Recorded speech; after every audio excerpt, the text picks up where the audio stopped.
అట్లాగే కన్నడ 3 లక్షలు, తమిళ్ ఇది కొంత బెటర్ 43 లక్షలు వచ్చింది, మలయాళం 1 లక్ష వచ్చింది. సో 44, 47, 48, 58 లక్షలు టోటల్గా నాన్ తెలుగు కలెక్షన్. ఇది చాలా పూర్ అని చెప్పాలి. ఎందుకు పూర్ అని చెప్పాలి? ఇది పాన్ ఇండియా సినిమాగా వీళ్ళు ప్రొజెక్ట్ చేశారు కాబట్టి. పాన్ ఇండియా సినిమాకి చేయకపోతే ఓకే ఈ కలెక్షన్. అంటే పాన్ ఇండియా సినిమాకి సపోర్ట్ అనేది వేరే భాషల నుంచి మినిమం కూడా రాలేదు. 53 లక్షలు అంటే నెట్ అంటే very very nominal. So Telugu ఆడియన్సే దీన్ని మోయాల్సి వచ్చింది. సో బాలకృష్ణకి ఓపెనింగ్ ఉంది, తర్వాత అక్కడ కూటమి ప్రభుత్వం ఉంది కాబట్టి తెలుగుదేశం ప్రభుత్వం నాయకులు చాలా చోట్ల టికెట్లను బ్లాక్ చేశారు. అట్లాగే కమ్మలావి కూడా చాలా చోట్ల బాలకృష్ణని ప్రమోట్ చేయడం కోసం థియేటర్లు వాళ్ళ కంట్రోల్లో కూడా చాలా థియేటర్లు ఉంటాయి, అవి కాకుండా కూడా బ్లాక్ చేశారు. ఇవన్నీ ఈ రోజు రేపు కూడా అంత చేస్తారా వాళ్ళు అనేది డౌట్ఫుల్. ఎందుకంటే ఒకసారి చేస్తారు కానీ 4 రోజులు 5 రోజులు చేయాలంటే వాళ్ళకు కూడా భారం పడుతుంది కాబట్టి చేయలేకపోవచ్చు. సో చేసి కూడా కలెక్షన్లు అయితే తక్కువే ఉన్నాయి. సో కాబట్టి ఇవన్నీ నేపథ్యం తీసుకుంటే జనరల్ ఆడియన్స్ వెళ్ళడం అనేది మీదనే డిపెండ్ అయింది, ముఖ్యంగా ఫ్యామిలీ ఆడియన్స్, జనరల్ పబ్లిక్. నేను అనేకసార్లు చెప్పాను, ఇంతకు ముందంటే ఫ్యాన్ అసోసియేషన్లు లేకపోతే కులానికి సంబంధించిన నాయకులు వీళ్ళందరూ కలిసి ఓపెనింగ్స్ బాగా తెప్పిస్తారు, అక్కడే 3 రోజుల్లోనే బడ్జెట్ వచ్చేసేది. ఎందుకంటే అప్పుడు లో బడ్జెట్ ఉండేది. ఇవాళ బడ్జెట్ పెరిగిపోయింది. బాలయ్యకి నాకు తెలిసి ఇంతకుముందు 10 కోట్ల వరకు ఉండేది అఖండ ఫస్ట్కి ముందు.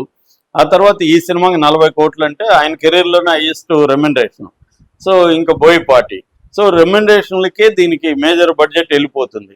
ఒక 100 కోట్లు రెమ్యునరేషన్కి వెళ్ళిపోతే ఇంకో 100 కోట్లు మాత్రమే ప్రొడక్షన్కి ఖర్చు పెట్టారండి. ఇంకా ఇది పెద్ద బడ్జెట్ సినిమా అని చెప్పలేము, అంటే ప్రొడక్షన్ వాల్యూస్ అయినప్పటికి కూడా మనకి బోయపాటి ప్రతి పైసాని స్క్రీన్ మీద కనబడే విధంగా మాత్రం చేయగలిగాడు. దాన్ని అభినందించాలి మనం. ఎక్కడ పూర్ క్వాలిటీతో లేదు, క్వాలిటీ అంత బాగుంది, విఎఫ్ఎక్స్ బాగుంది, విజువల్స్ కూడా బాగున్నాయి, అవన్నీ మనకి కనబడతాయి. కాకపోతే ఏంటంటే ఇది పాన్ ఇండియా సినిమాలో పబ్లిసిటీలో వీళ్ళు వీక్గా ఉన్నట్టుగా మనకు అర్థమవుతుంది. ఇక్కడ దీని అంటే ఈ సినిమా ఆగిపోవడం వల్లనైనా కనీసం ఇది అందరికి ఇంకా బాగా నానింది అనమాట. సినిమా జనాల దీంట్లో నానింది, బాగా పబ్లిసిటీ బాగా వచ్చింది.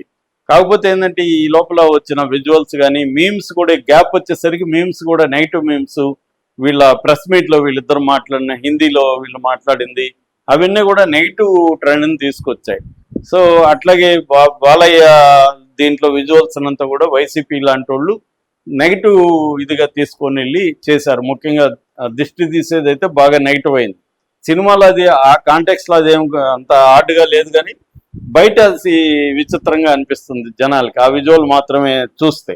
అట్లాగే ఆయన శవాలు ఎత్తుకొని వస్తుండడం కానీ అవన్నీ కూడా బిలీవబిలిటీ అనేది క్రియేట్ కాలేదు. ఒక హీరో ఆ పని చేస్తున్నాడంటే బిలీవబిలిటీ ఉండాలి. ఒక హృతిక్ రోషన్ ఆ స్థాయి హీరో తీసుకొస్తున్నాడంటే మనకి బిలీవబిలిటీ ఉంటుంది.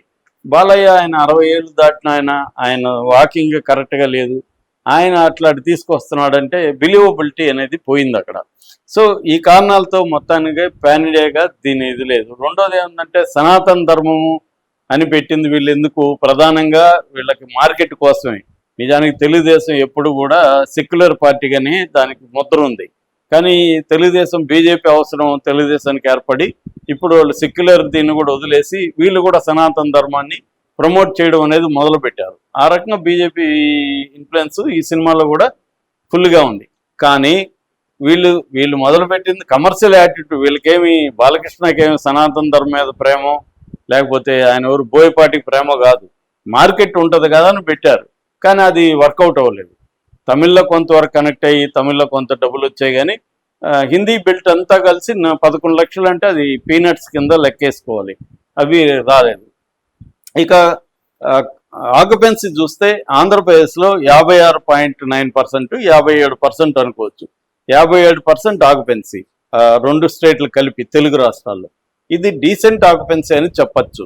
ఇది అంటే ఘోరమైన ఆక్యుపెన్సీ కాదు, అట్లని గొప్ప ఆక్యుపెన్సీ కూడా కాదు, ఒక డీసెంట్ ఆక్యుపెన్సీగానే ఇది చెప్పుకోవచ్చు.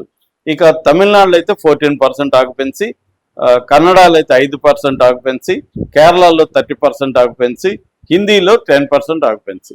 సో హిందీ బెల్ట్ అనేది బాగా దెబ్బ కొట్టినట్టుగా మనకు అర్థమవుతుంది. ఆ 10% కూడా థియేటర్లు లేవు. 10% కానీ నెంబర్ ఆఫ్ థియేటర్స్ ఎక్కువ ఉంటే కలెక్షన్లు వచ్చేవి, ఆక్యుపెన్సీ పర్వాలేదు 10% అనుకుంటే. కానీ థియేటర్ లేవు కాబట్టి 11 లక్షలు మాత్రమే నెట్ వచ్చింది.